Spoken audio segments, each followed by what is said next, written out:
Alrighty, guys, I'm back again. Same day, just minutes after my last video that I filmed.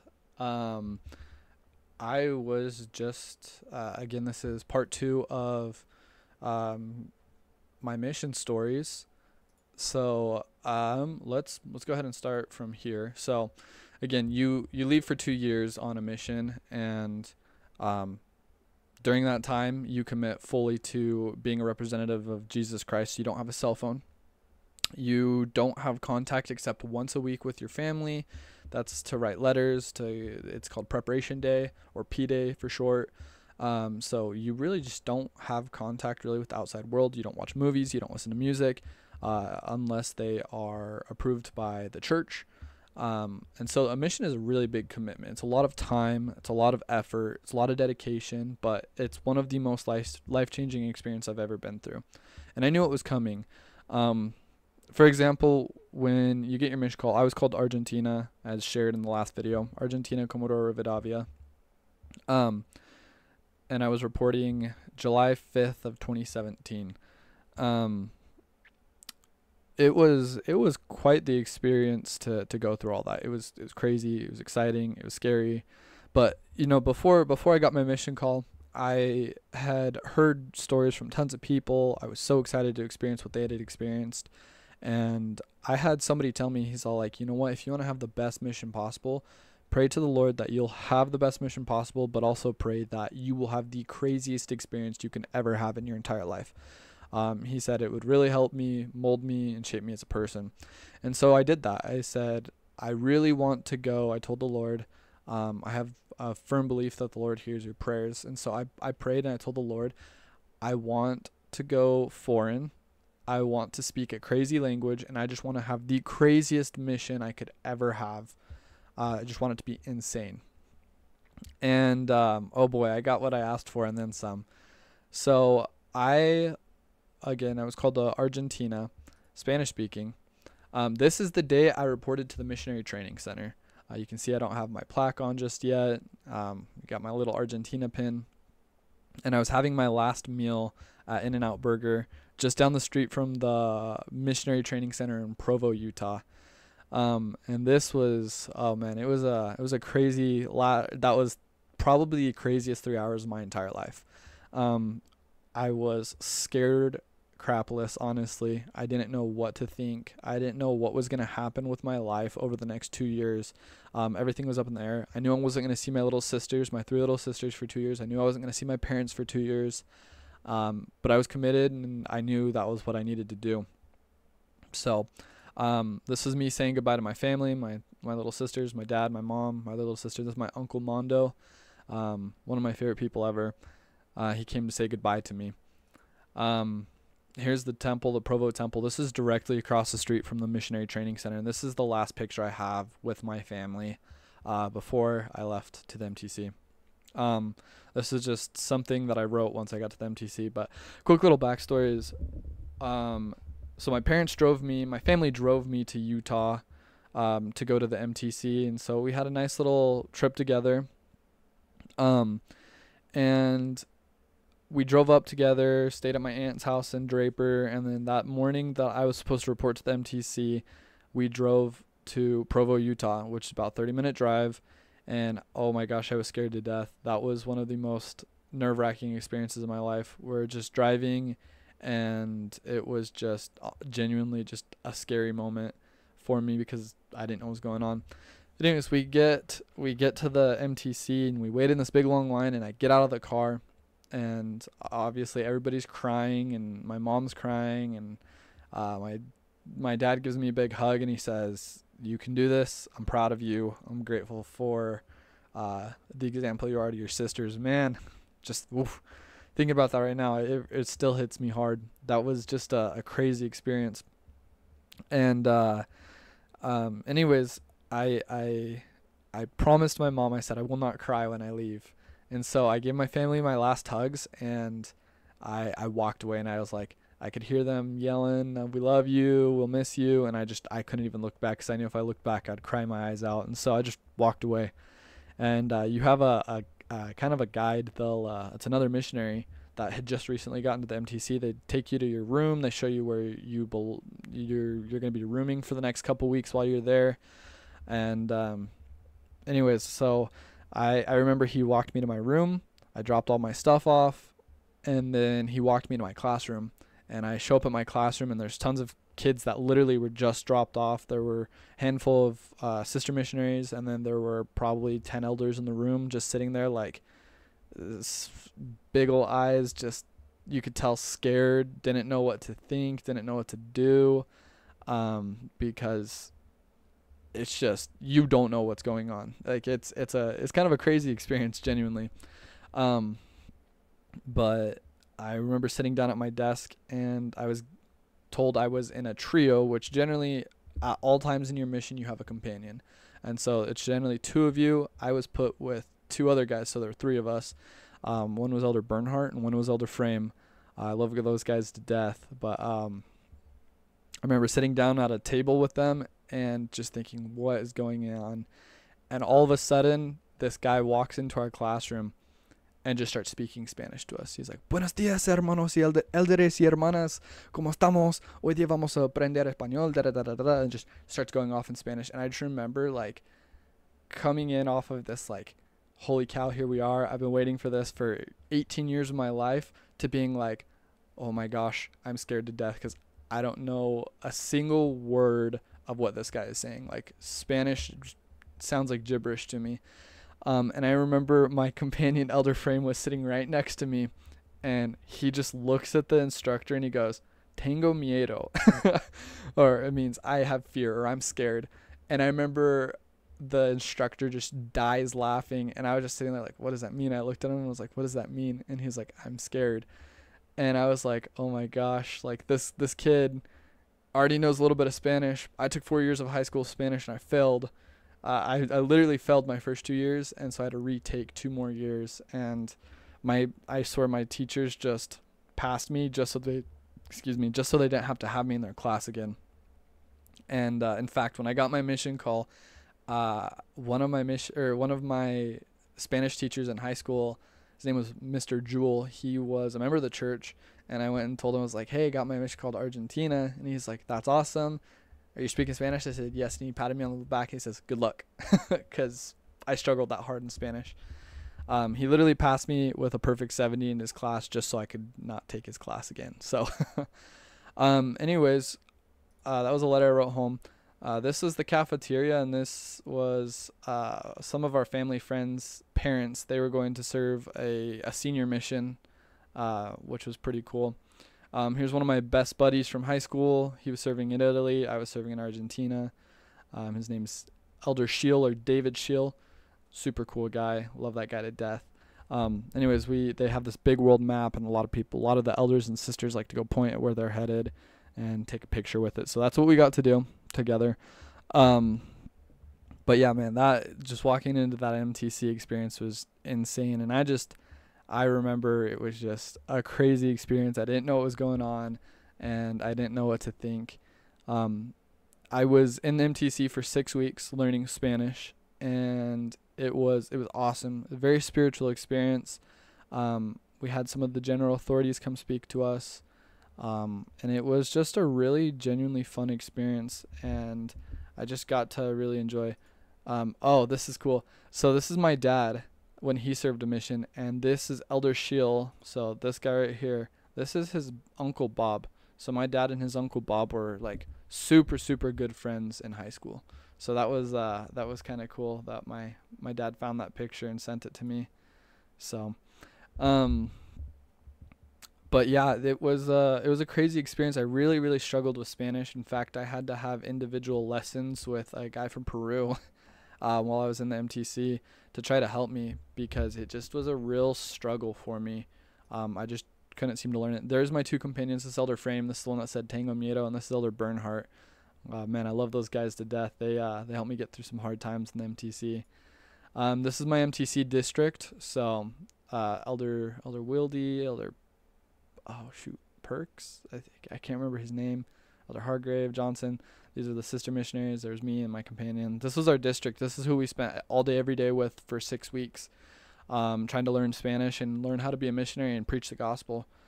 It was crazy. Here's mine and my companion's name tags. This is what you wear on your chest above your heart for 2 years straight. Um, this is me getting letters from uh, people in my ward, people that went to church with me growing up. All the little kids in my ward sent me letters, and that was really, really exciting. It was just exciting to get a piece of home. Here are all the elders in our district. Just super, super cool. Got along pretty well for the most part, and this is getting ready to leave the MTC, I think, or maybe just one Sunday when we'd been there for a little bit. Again, more letters from home. This is one of my he's a cousin through marriage, actually. His aunt married my uncle, but his name's Elder Glasgow, Connor Glasgow. I love this guy to death. I saw him and I was super excited to see him in there and just say hello. This is our P Day. So a lot of times on P Day, this is our only free day in the mission. So I got to spend the day. Generally, you wash your clothes, you take care of the things that you need to for the week, and then with your extra time, you go play sports and do something proactive to benefit your time. So that's what we're doing here. We're all playing volleyball. This is our incoming district. So all of these guys, all of us, almost every single one of us, every single one of the elders was going to Utah except this guy and this guy. They were going to Ecuador. And then most of the sisters, they both went to Argentina, and then I think she went to the Dominican Republic. But everybody else here went to Argentina except those three right here. And we just that day we went and played volleyball, sand volleyball, and had a lot of fun. And it was just a good time. Crazy to think back on these things. This is my friend. Sent me a care package.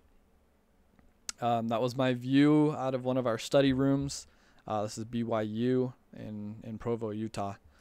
That's a picture of me. I was a tour guide. They had just opened new buildings in the MTC, and I was tour guiding for them. And I saw somebody I knew, I believe, or some lady took a picture of me and sent it to my mom, and it made her day. So look at that goober right there. This is, again, me and Elder Shield. This is the day before he shipped off to Italy. And so we had to take our last pictures together, and it was pretty cool. My scriptures, Elder Passy, my hymn book and everything. That was exciting. This is a guy, so they do role plays. You role play and try to learn your language and teach people. He's a member of the church. I believe his name was Ronaldo. Yep, Ronaldo. And we would just sit there and we'd try to teach him certain lessons and about our church. Even though he was a member, he was doing it so to help us with our Spanish and just practice before we actually got out into Argentina to do that. He was really cool, super nice guy. Helped us learn so much, especially with our Spanish. I remember I'd sit there and I'd let these guys talk because I was too afraid to even try to speak Spanish, which didn't help me at all. This again, our district. My mom always liked our pictures. This was our teacher in the MTC. She was super awesome. Oh, shoot. I'm trying to remember her name. I genuinely can't remember right now, but she was awesome. She was also one of our undercover investigators. Oops, had to pause the video there for a second. I was getting a phone call, so it froze my video because I'm using my phone as the camera. Anyways, she was one of our undercover investigators, and she ended up being our teacher and helping us because we would go teach her lessons, and then she would critique our Spanish and things. So we found out later on that she was actually our teacher.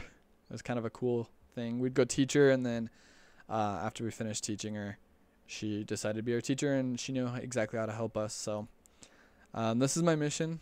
Argentina, Comodoro Rivadavia, just all the things that they love. Facturas, Libro de Mormon, Milanesas. Really cool picture there. This is when I was in the MTC and I got my flight itinerary, and I remember freaking out like, oh my gosh, what's going on? I'm getting ready to go to Argentina here. And yeah, that was crazy. So flew out of Utah to Atlanta, Georgia to Buenos Aires, and that was quite the day when we actually left. Again, me and my companions with our shirts. This is the Provo Temple We all went there, and then afterwards we decided to take a couple pictures outside of it. It was pretty cool. Oh my gosh, dude. This guy, Elder Parker, I believe his name was. Super cool guy. Um, he didn't like farting. Oh my gosh, I haven't told this story in so long. He didn't like farting, but eating the same food every day, you're gonna get some gas. But we got into a big argument because one day I farted in our dorm room. Our dorm room were these two, and then Elder Frame, me, and Elder Bernhardt right here. These two guys here, they were just buddies of ours. They dormed in a different room. Anyways, I remember we got into a heated discussion because I farted one night, and that was pretty funny. He's a cool guy. He's actually, his wife's a big YouTuber, big influencer, so maybe he'll see this. Elder Dotson, super cool guy. Love that guy to death. This is the day before we left. This is when we got all of our travel papers and before we left MTC. That's a really big moment. And then this is kind of our last pictures, a bedroom, our dorm rooms. That was pretty crazy. Some pictures in front of the temple, studying the scriptures. Those are my companions. More scripture pictures. It's one of my buddies. He actually left on a mission about a year after me. Oh my gosh, dude. Elder Bernhardt. So generally when you leave on your mission, you don't get to see your family for 2 years. There was a really special time when I was in the MTC. They'd opened these big new buildings, and they invited anybody that wanted to come see the buildings and go through the MTC to come through. And my mission companion, Elder Bernhardt, his family decided to come through, and Elder Frame's family came through on the same day actually. My family was in Arizona, so they didn't get to come. Both my companions' families were from Utah, so they both got to come, and I didn't get to see my family, and I was really bummed out. I was pretty sad that I wasn't going to get to see my family while these guys got to see theirs. And I sat down on this step while my two companions talked to their families, and this is Elder Bernhardt's little brother. He was 5. His name's Chase, and he has Down syndrome. But I was sitting there, I was feeling really sad, and he was buckled into a stroller, and his parents said he didn't know how to unbuckle himself, but he unbuckled himself, got out of that stroller, and walked over and gave me a hug. And I can't tell you, that meant the world to me to have this little kid come give me a hug. As missionaries, we try to avoid picking up little kids or anything like that, just to avoid any trouble that could come with it. But that right there, that picture meant the world to me, because he came over, he knew what I was feeling, and I genuinely think it was inspired of the Lord. That little boy felt the need to come give me a hug. That meant the world to me that day. This is at the airport before we went to Argentina. There were quite a few of us sending our baggage off, and some lady's like, let me take a picture and send it to all your parents. So she took a picture of all of us, got all of our phone numbers, and sent it off to our parents. It was crazy. So that was it for the MTC. Those are just some of the stories from the MTC. I'll try to think of some more. Actually, before I go, in the MTC, I don't know if I have a picture of it, but in the MTC, we had, it's so bad. Some of the elders would kind of haze the new elders that were just coming in, because we got new elders every single week. And we had Bazinga Man. Somebody brought with them this red robe that said Bazinga. I think it was like a red robe from the movie Cars. And I'm not sure if it's something Lightning McQueen said or what, but Bazinga Man was the hazer, and the costume and everything was passed down from generation to generation. So every 6 weeks, that costume would get a new owner, and that owner was supposed to haze the new missionaries. Anyways, Bazinga Man was our company hazer kind of thing. And I remember the day I got to the MTC, I'm unpacking that night, and my head's going a million miles an hour because I just said bye to my family for 2 years, and I just sat through 4 hours of class of Spanish that I don't understand. And so I just was like, what the heck? And all of a sudden I get like sprayed in the face by something, and I turn over and I look over, and there's this guy in this red robe with a pair of jeans that had been cut to be a mask over his face, with a squirt gun, spraying me in the face. And he goes, Bazinga! And he takes off running. And I was like, what the freak? What just happened? I was so confused. Anyways, each week he'd do his hazing on Wednesdays, and that was the hazing. He'd say bazinga, squirt you in the face, or just like run in your room and scream and then run out.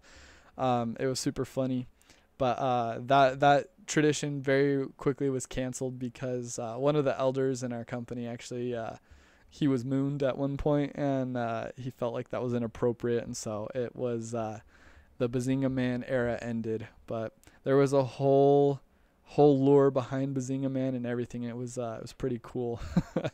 So we had two of our leaders in the MTC were the Sobies, and Brother Sobi was kind of a feisty dude, and his wife was a very feisty woman. And Bazinga Man was invented to fight off the evil sister Sobi.